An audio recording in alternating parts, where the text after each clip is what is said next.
Good afternoon. My name is Carolyn Linder, and on behalf of the Jewish Federation of Greater Pittsburgh, I would like to welcome you to this commemorative Torah study session. Today, we honor the lives lost and the people affected by the attack on three congregations, Dor Hadash, New Light, and Tree of Life, or L'Simcha, on October 27th, 2018, the 18th of Heshvan, 5779. Our Torah study today is dedicated in memory of the 11 people who perished on this day 3 years ago. Please rise if you are able as we recite their names.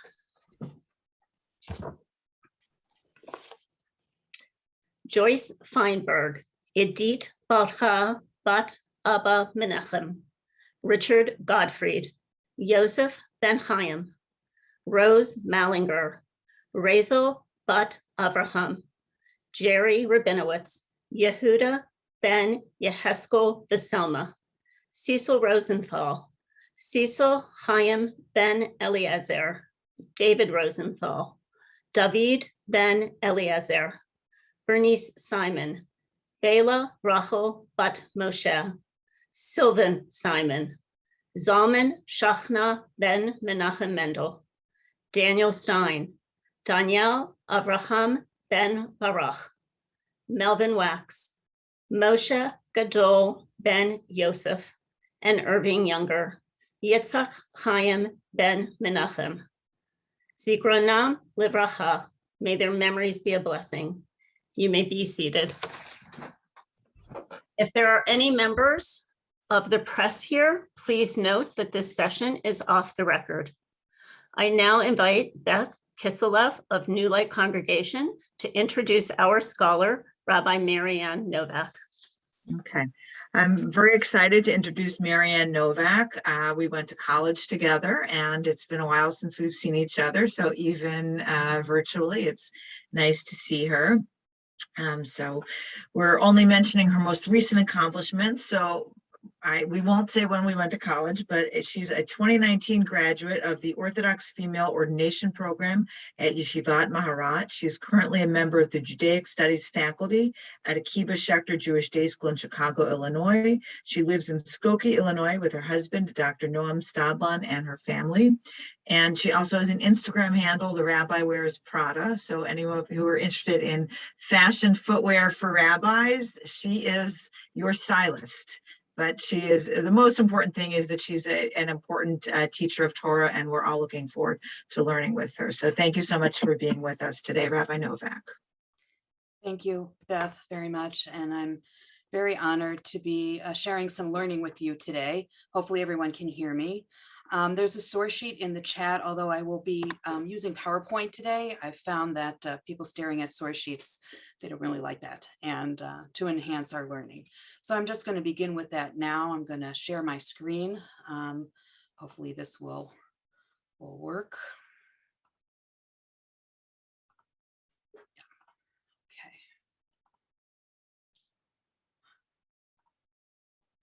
Yeah. Okay.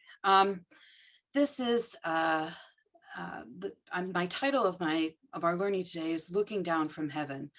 And very often when we talk about loss in our tradition, we talk about ways to comfort one another. And for a lot of people in the Jewish community, they're not aware that we actually have a lovely and rich tradition of an afterlife that is develops over time through our tradition and through our sources. And I think it has a place when we think about those who we have lost. There's a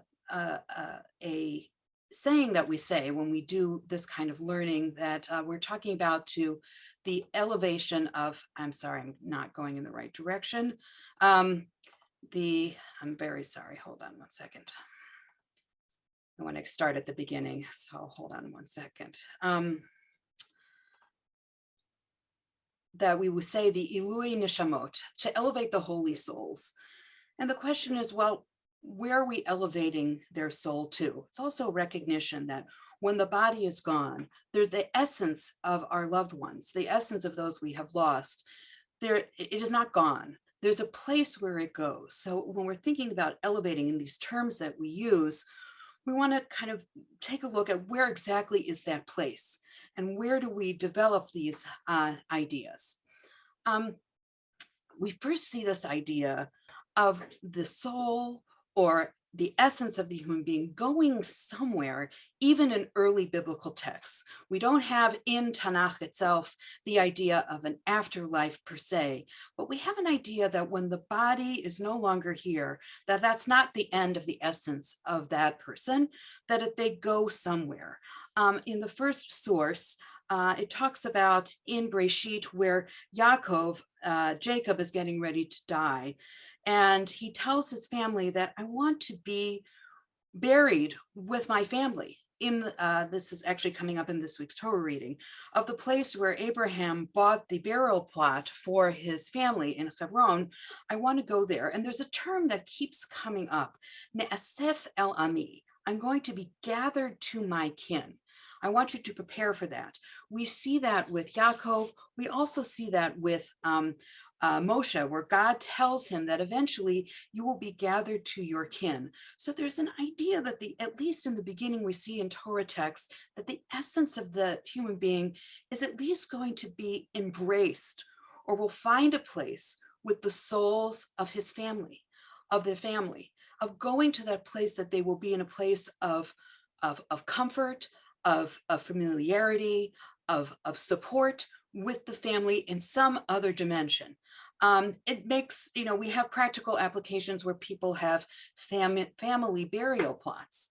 And there's some sort of idea that at least, if not in this world, in the next world, that those souls of family members, we want to keep them together. There's some element of comfort there. We also have, when it describes the death of Solomon, King Solomon, that he, Vayishkav Shlomo im avotav, he went to sleep with his fathers. So we have this imagery already early in Torah text that there's an idea of going somewhere, that the essence of the human being will at least, whatever that will be, and we will see what that is in a second, whatever that essence is left, the body is no longer, but whatever essence, it's at least going to be with the family, a place that they will be comforted and safe and welcomed. So we already have that idea that there's something that happens afterwards, and the place that happens afterwards is a place of goodness, of caring, of familiarity, and of love. The next ideas that we have, we see later on, and interestingly enough, we just talked about King Solomon dying. In the book of Ecclesiastes and Megillah Kohelet, which traditionally is ascribed to King Solomon as writing, we have an idea of the separation of the body and the soul, and that the body will return to the earth and that the soul is going to go somewhere. It's not just the essence of the human being, it's not just going to end, that something, either the soul, or we're going to see in a second, this Ruach Chaim or Nishmat Chaim is going to return to, in this case, returns to God. And this is a line from Kohelet, Vayishov ha'afar el ha'aretz keshehaya, and the dust returns to the ground as it was, v'haruach tashuv el halakim asher natata. And this spirit or life breath, as it's been translated here, returns to God. So again, we have an idea that the body is here on earth, will stay here, but that's not the end, that there's an essence of the human being, whether it's the soul or the life breath. We'll see some other ideas in a second, that it's going somewhere. Initially, we saw it going with family, that it would be reunited with family in a spiritual, non-corporeal kind of way. Here, it's an idea that it returns to God. And in that sense, God will also have a place. We'll see that in a second. So in both instances, the essence is going somewhere. We talked about the elevation of the souls, the Elui Neshamot. The souls are being elevated somewhere on high, which in our tradition very much relates to an idea of something above us. It's the godlike imagery. So again, we have these ideas. And what we saw in the Ecclesiastes piece, the piece from Kohelet, was this idea of Ruach coming back. And that harkens back all the way to the beginning of the creation story in Breshit and Genesis. This is from the second description of the creation of human beings, where we have, again, the ideas of dust and breath of life. Here it's nishmat chayim, that both things are necessary for life on earth, but when life on earth ends, there's another life that begins. And this is what the pasuk in Ecclesiastes and Kohelet was referring to in Breshit. Vayitzer Hashem Elokim et ha'adam afar min ha'adama. The Lord God formed man from the dust of the earth. Vayipach be'apav nishmat chayim, and blew into his nostrils the breath of life. Vahi ha'adam la'nefesh chaya, and man became a living being. So these are the essence of the human being, is not just the corporeal part, which we would call as the dust part, but this extra piece, this nishmat chayim, this divine piece, which animates the human being and makes them a human being on earth with that piece, that divine piece with them. And it would make the Ecclesiastes piece is letting us know that those pieces are holy in and of itself. So even though the body returns to the earth, we do it in a way that is respectful, that shows a degree of respect for the body, that was the vessel for this godlike piece, and the godlike piece is going to return to God. Again, there's an idea of comfort, of going back to the creator, but then going to an actual place, an actual, some sort of place, some other dimension. And what we see later on is that we're going to try to explain what that place is. The Zohar, which is our mystical tradition, which was finally written down in the 13th century, which has many aspects of the Kabbalah, which is our mystical commentary on the Torah, has many discussions about the idea of the soul of the human being. And the source that I have for you on the source sheet is a long section that talks about really the soul of a human being having three parts: the nefesh, the ruach, and the neshama. And it's important that at some point in time, all three pieces come together and go back up to the gates of Gan Eden. So we were talking about the soul going somewhere, the Ruach Chaim going somewhere.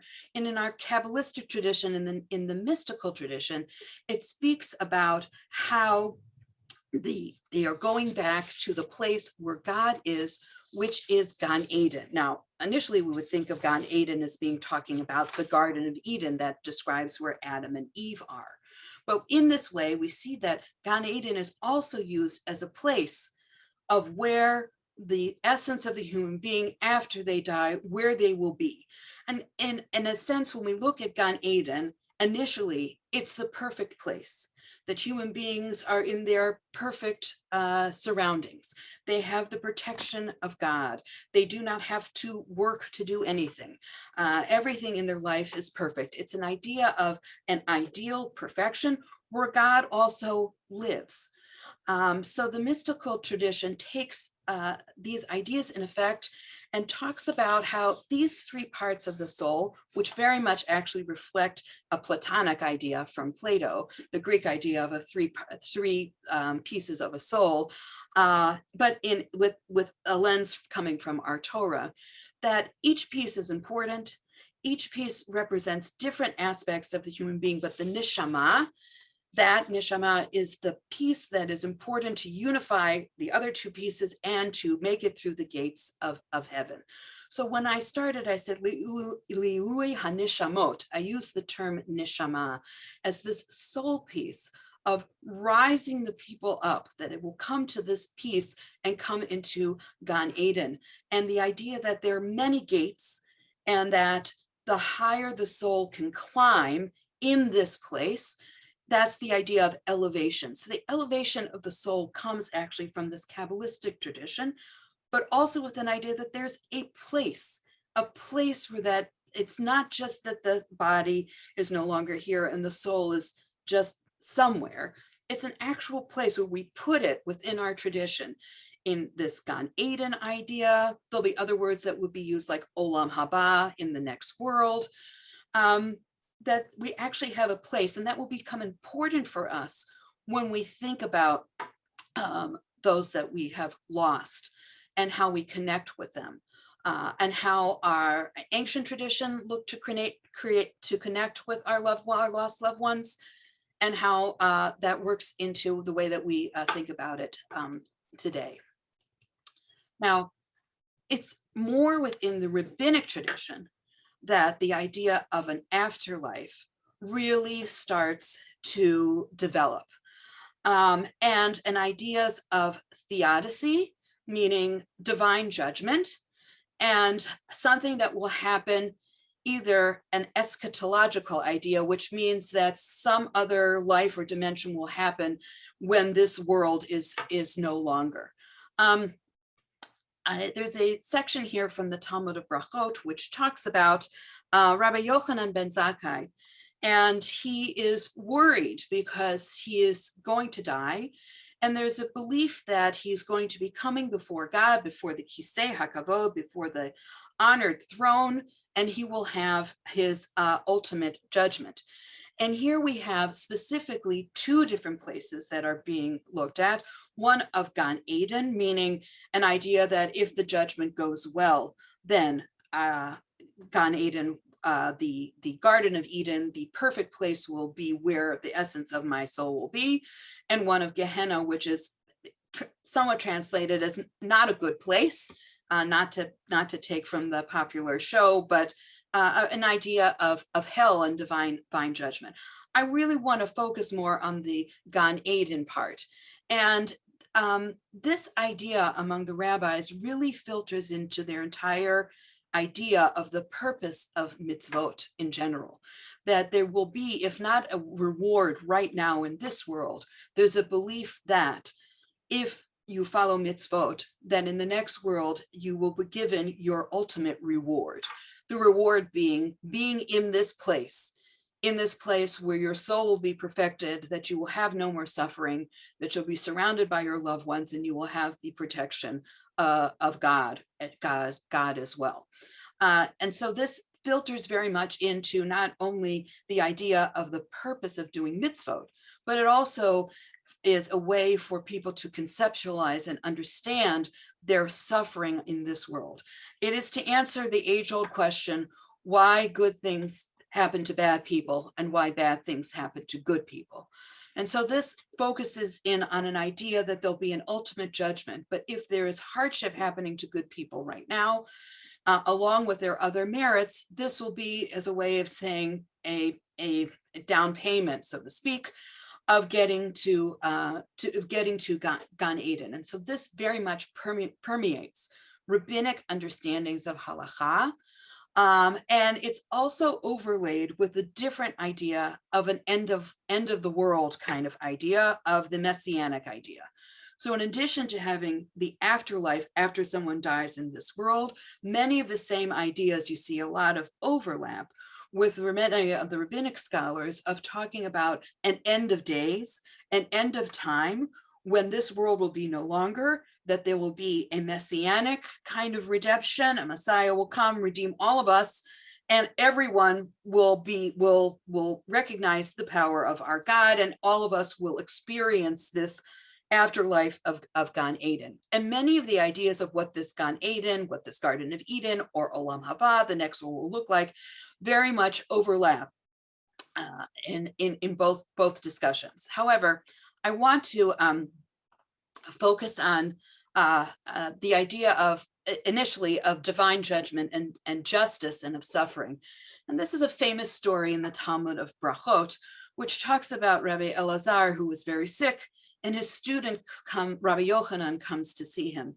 Rabbi Elazar is very sick, and Rabbi Yochanan is the paradigm of health. And essentially, this is the worst sick call or Bikur Cholim call that has ever gone down. He does it very terribly, but he says to him at the end, finally, he says to him, he sees that he's crying, and then he finally says to him at the end, is this suffering dear to you? In other words, do you conceptualize the suffering that you have right now as a way to have a payment for the next life. And Rabbi Elazar, who's not quite ready to die, says to him, I welcome neither this suffering nor its reward. The reward meaning that he understands at the end of his life, he believes that there will be a final judgment, and whatever his life has been on this earth, whatever he's endured and whatever he's done, will all be calculated, and hopefully he will have a reward. He sees what's happening now as a reward, and the reward being that the essence of his soul, will go someplace else. In the end, Rabbi Yochanan is able to save him, and he is healed. But you can see that this idea of this Theodicy idea of going to the next world very much permeates it. This is not the only story. It's a series of stories in the Gemara there, in the Talmud there, that talks about this idea. Now, as I told you before, we have an idea that we have idea of Gan Eden, of a Garden Eden, people who have died now in this world, and that their soul will be, or the essence of their life or their being will be in this place in Olam Haba. And Olam Haba and Gan Eden is also used for a time that would be this end of time idea. The Midrash Tanhuma has a very interesting sharp point that says that even though we're using very much the same language to describe the time after death right now in this world, and this end of times, this eschatological kind of idea, the Midrash Tanhuma says very, very sharply that Gan Eden is something that happens right now, and says very strongly, the Midrash Tanhuma is a collection of midrash that finally gets written down, I think in like the 7th or 8th century. It refers to understandings of Torah that actually come from the Mishnaic times in the 1st century, and finally gets written down. And in this particular commentary on Vayikra, on the book of Leviticus, it says very sharply, rather, when the righteous depart from the world, they immediately ascend and stand in this stature. They immediately go to Olam Haba as righteous people. So it incorporates this Theodicy idea of divine judgment, but tells you that they're not have to wait to go to the end of the world. It's not the world to come, meaning this end of life idea is not right now. And I'll read the beginning here. That's what they called it, the world to come. It's not because it is found now, rather it's for us who are in the world now, and it is still to come. And so the world to come, the Olam Haba, this is another term that we've seen Gan Eden, Olam Haba, is after man leaves this world. And the one who says that the first world is destroyed and afterwards comes the world to come, the matter is not like that. They're wrong. It's really happening now. So even though we have an overlap, an overlay of understanding, the Midrash Tanhuma is telling us that we have an idea that this happens right now. When someone leaves the world right now, this is their soul will be on that journey to go to either Olam Haba or Gan Eden, or they will be reunited with their family members, as we saw in the earlier biblical texts.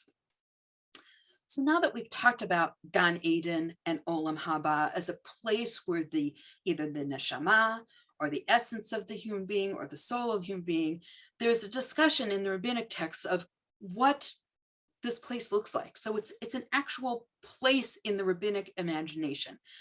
And here is one idea. Rav would say, the world to come, Olam Haba, is not this world.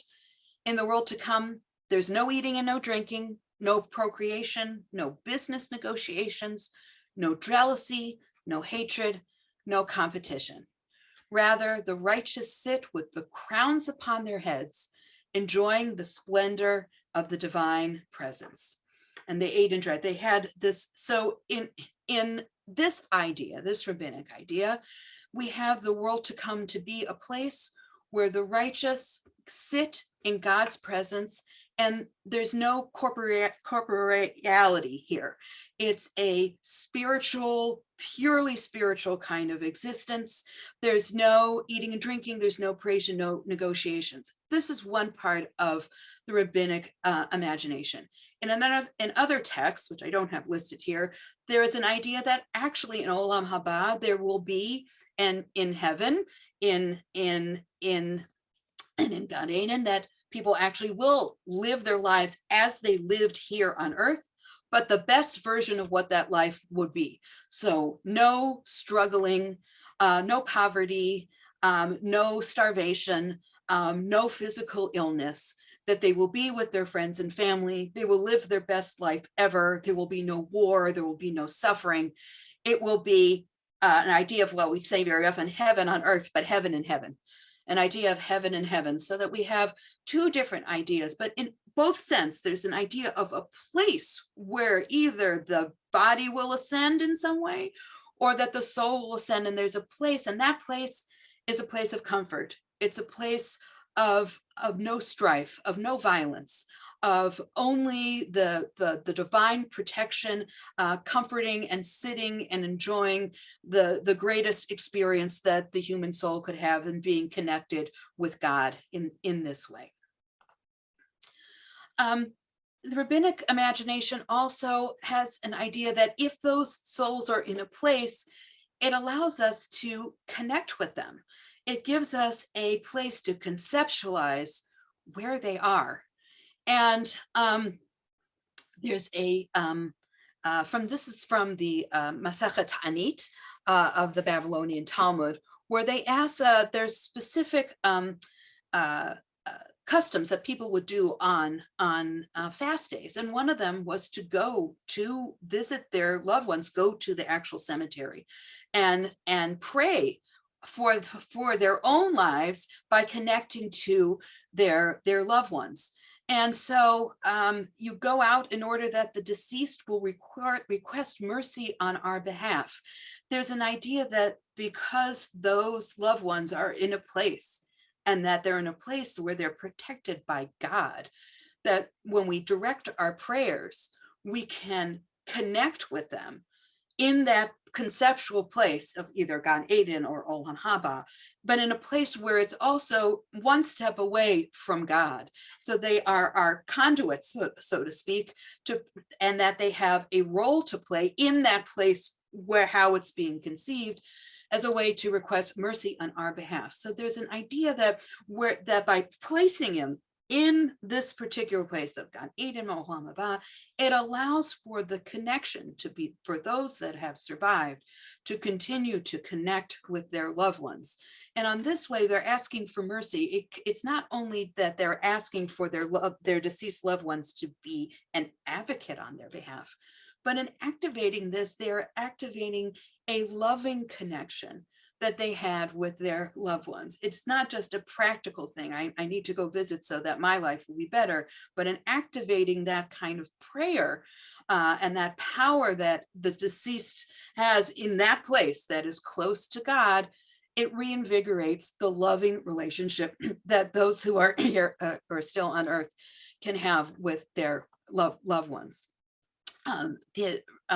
The rabbinic texts also have an idea that the deceased are very well aware of our reality. In the Talmud in Brachot on 18b, there's a long discussion of a narrative of a man who would visit his deceased loved ones, and they were able to intervene on his behalf to make his life better. After the conclusion of all these stories, the Gemara just says, Alma Yadi. It is apparent that the dead know what transpires in this world.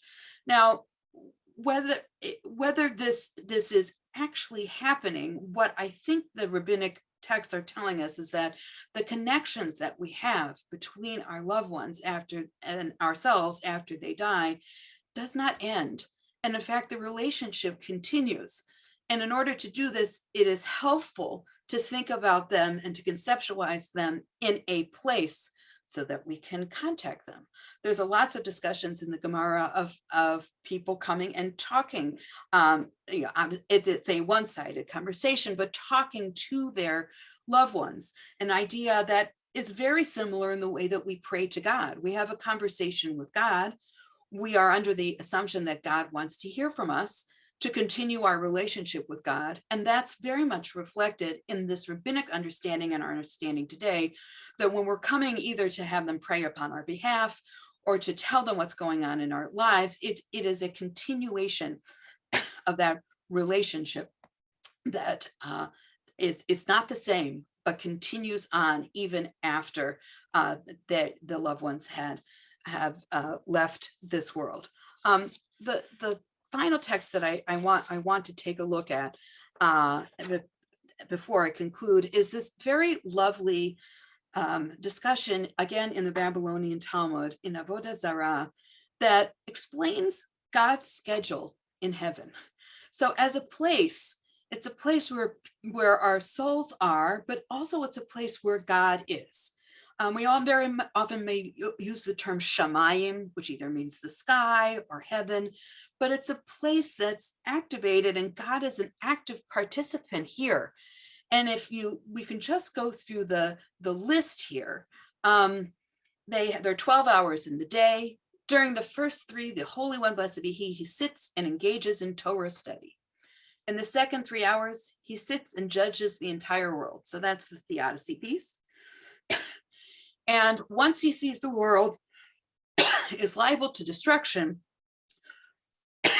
excuse me, he arises from the throne of judgment, the throne of Din, and he moves to the throne of mercy.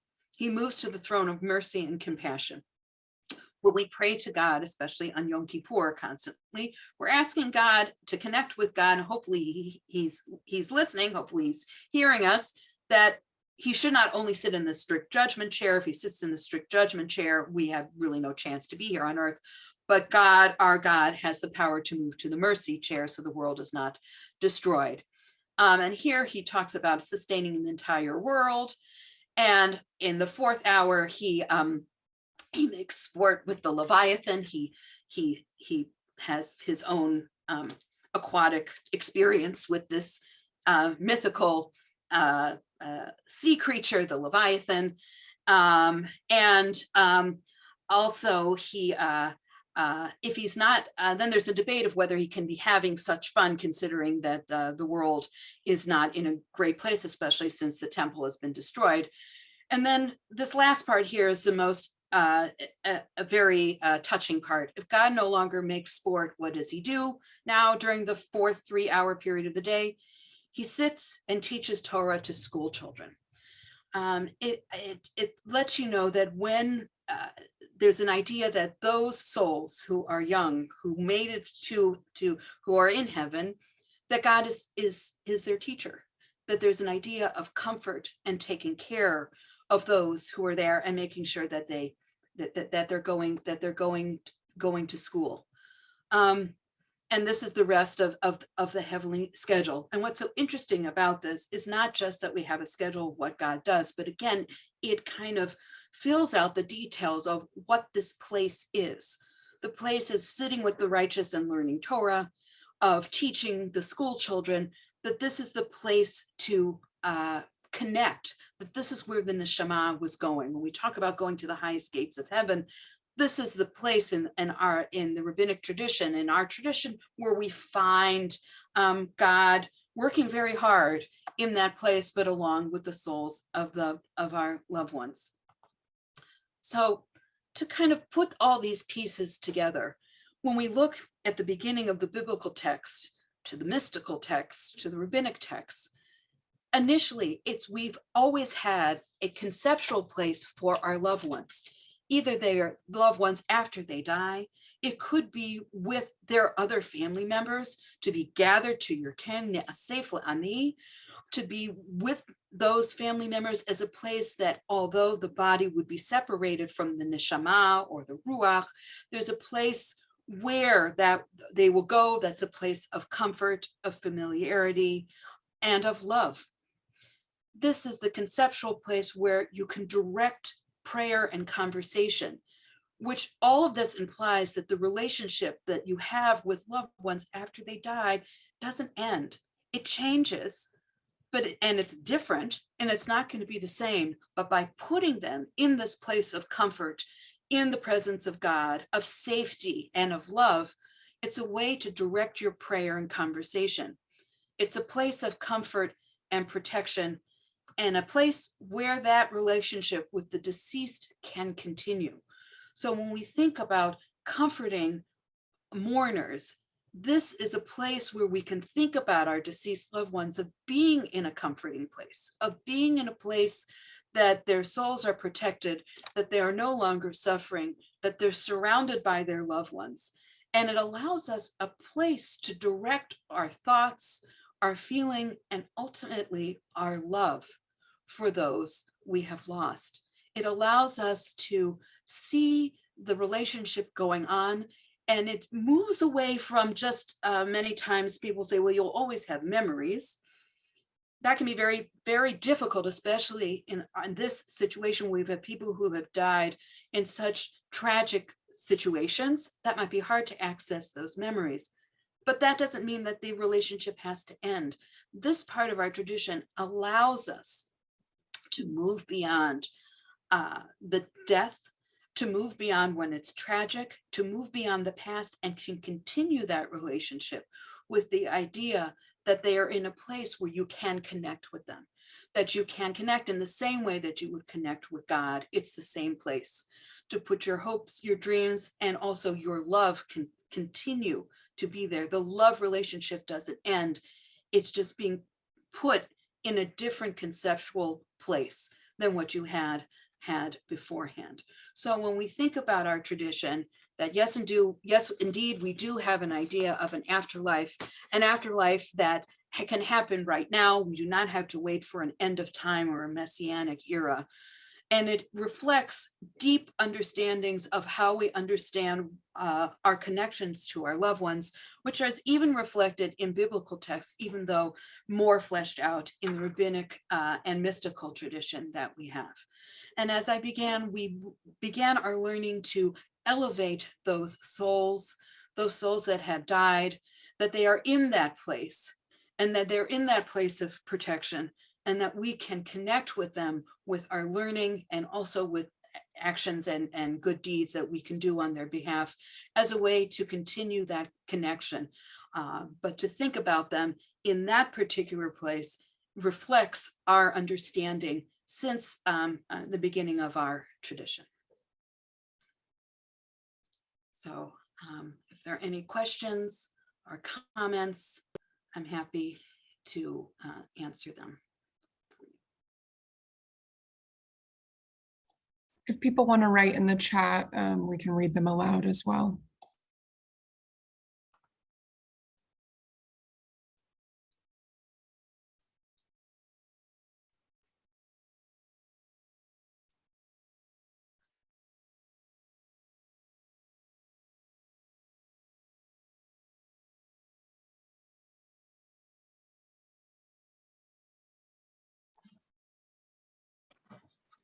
I just want to, here I see a question in the chat, which I was going to sort of bring up also, about what do the rabbis see as the role of visiting the cemetery. My husband and I went to our New Light Cemetery last week and the Beth Shalom Cemetery, and there was something very comforting about being there.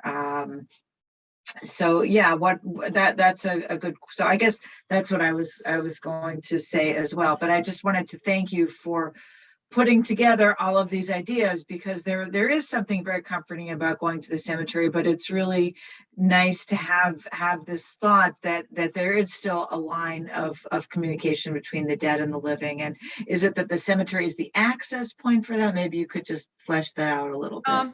And for many, that's the access, that is the access point. And there's something about that ritual of actually going there that can help for those who are here to kind of focus our attention and think and if you know, think of all of our traditions of leaving a stone, of showing that we've been there. These are tangible things which might seem kind of, maybe a little trite or silly, but there's something about the physical action of doing something that very much activates what we're thinking and how we're connecting. And that's true with lots of Jewish rituals. There's something about physically doing something that helps to influence and or help concentrate what you're feeling or what you're thinking, and concentrate it in that way. So the tradition of visiting, especially either at the time of the Yortzeit, or many people have the tradition to visit between Rosh Hashanah and Yom Kippur, as we saw in that Talmudic text of a time that we visit them, because if they're in that place that they can advocate on our behalf. It's a place to kind of show our respect, but also to keep that connection going in an extremely practical kind of way at those times. Again, to continue those connections in a practical kind of way, in a ritual kind of way. The physical going, as you said, Beth, it has an extreme impact upon us, as opposed to, that doesn't mean that we can't have the same feelings and intent and conversation, but there's something about in those places, and especially in our tradition, we think about those places very much, either the synagogue and other places that are important to us, because the actual place has an extreme influence on us and our consciousness and our even our physical being.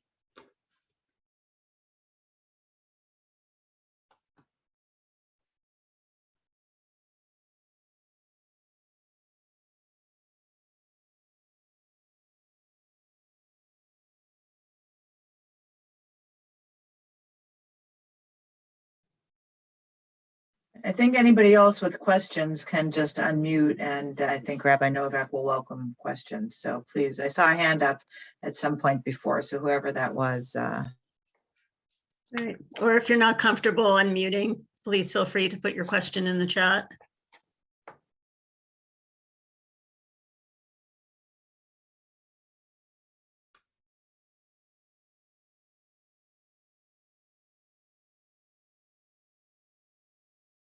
All right, well, I'll ask another question if we're waiting for other people.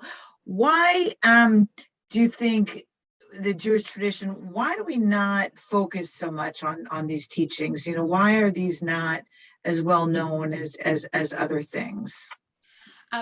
That's a really good question. I had a friend of mine recently, and her father passed away, and she was surprised that people, learned people in the community were not bringing this to her.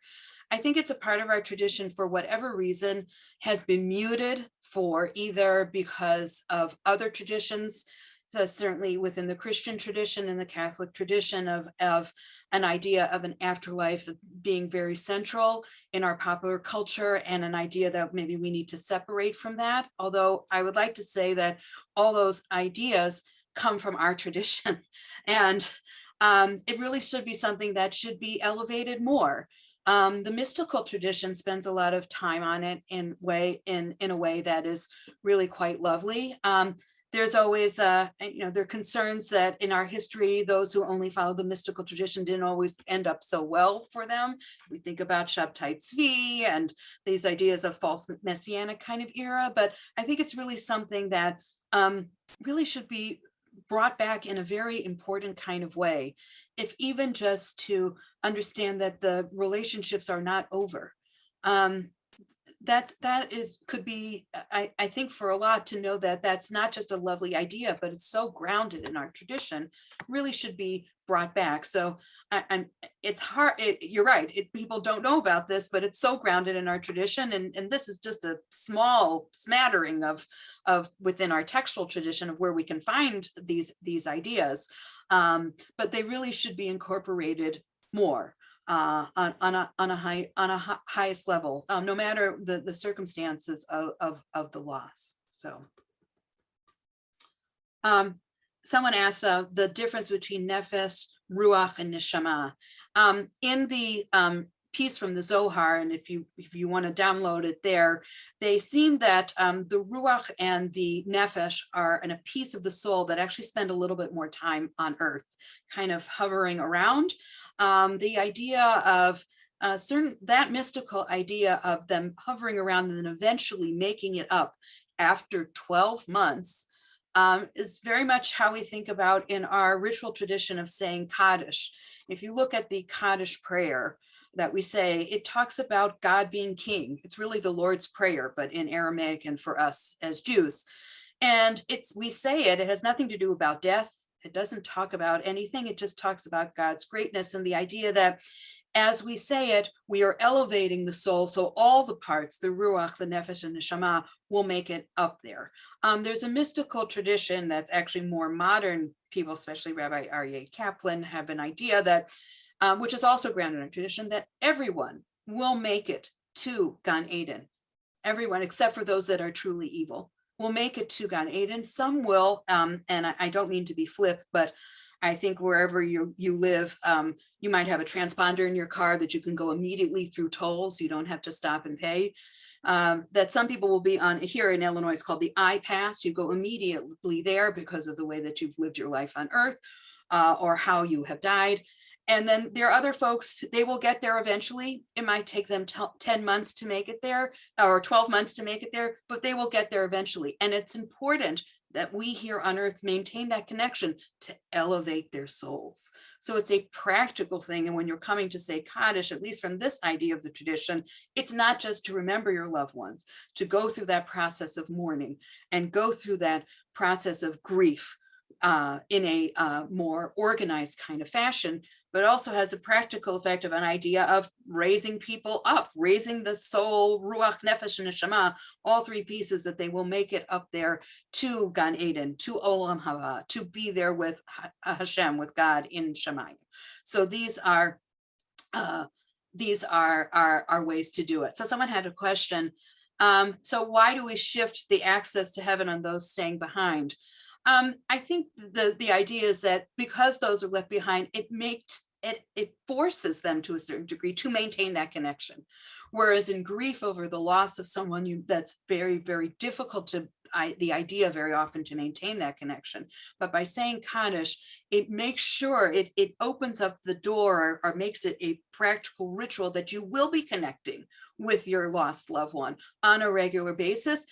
Certainly in the beginning of the mourning process, but to make it a more normative kind of idea, that it's not something that's considered weird or outside of our tradition, but here it is, that it's part and parcel of how we grieve and how we mourn, and activates a person on earth. A lot of the mourning rituals and how we take care of those who die, most of the rituals have to do with those who have survived. It's for the living, with the hope that that connection will continue.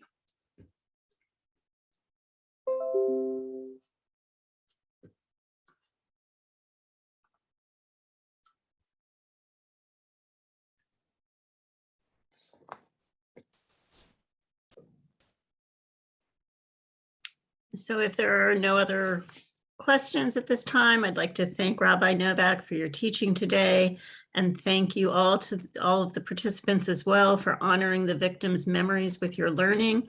I'd like to thank and acknowledge Carly Parker, who is my colleague at the Federation, who's been providing tech support during this session. And you'll notice in the chat that she just dropped the link to Rabbi Meadows' session, which will be beginning at 4 if you're interested in joining that.